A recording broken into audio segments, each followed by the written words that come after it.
Good evening. Not everyone in Britain is a monarchist, but I'd like to think that nearly everyone in our society would be fair enough to acknowledge the extraordinary life and achievements of Queen Elizabeth, who died yesterday.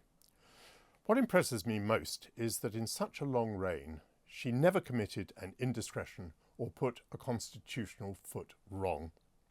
Many people in public life would be happy with a single gaffe-free week, let alone a lifetime. It's true that there were moments when the public mood caught her unawares, as it did in the aftermath of the death of Diana, Princess of Wales. But in those days, many of us were bewildered, scarcely recognising our country in the extraordinary scenes of public grief and anger that were played out on the streets.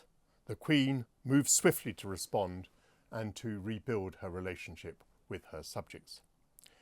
The Queen's discretion is all the more remarkable because she had both strong opinions and a playful sense of humour. As she said in her first Christmas broadcast, she was deeply religious and she believed strongly in morality in public life and feared that both were being pushed aside, and that was in 1957. She had views. She would even share those views, but she never went public with any thought that could be construed as political, other than wishing to hold together the Commonwealth and the United Kingdom, which was her duty to do. Such restraint would be impossible for most of us. I certainly didn't know Her Majesty well, but I had the honour and pleasure of interacting with her as one of the thousands of Privy Councillors that she appointed during her reign. I believe that I was the first Cabinet Minister to have been born in her reign. I saw her from time to time when I was Secretary of State for Defence. She admired the armed forces, she understood them, and she was devoted to them.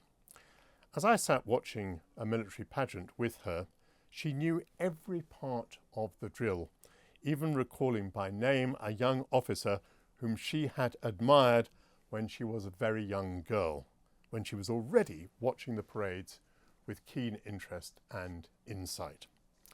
She often made jokes and she was often amused. I imagine that she and the Duke of Edinburgh very much shared a sense of humour, which had some mischief in it. There is a marvellous photograph of her passing by the Duke, who's on duty in his military splendour, and he must have let out a one-liner as she walked past because she is convulsed in laughter.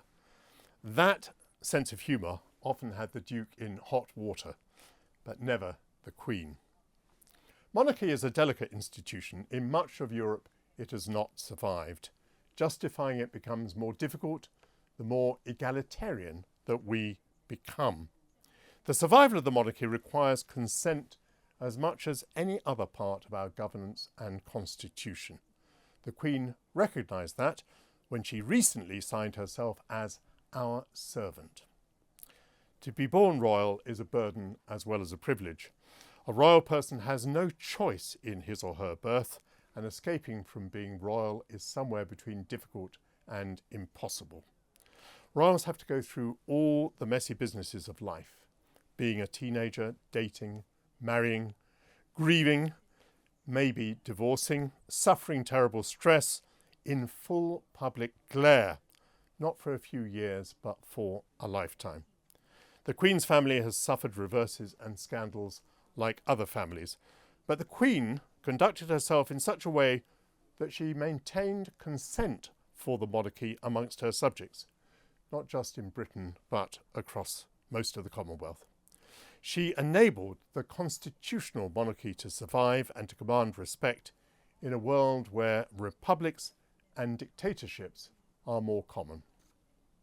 She sustained her commitment to duty into the final hours of her life. Luckily, she remained entirely lucid even as her body gave way. She did not abdicate, maintaining to the end the primacy of duty.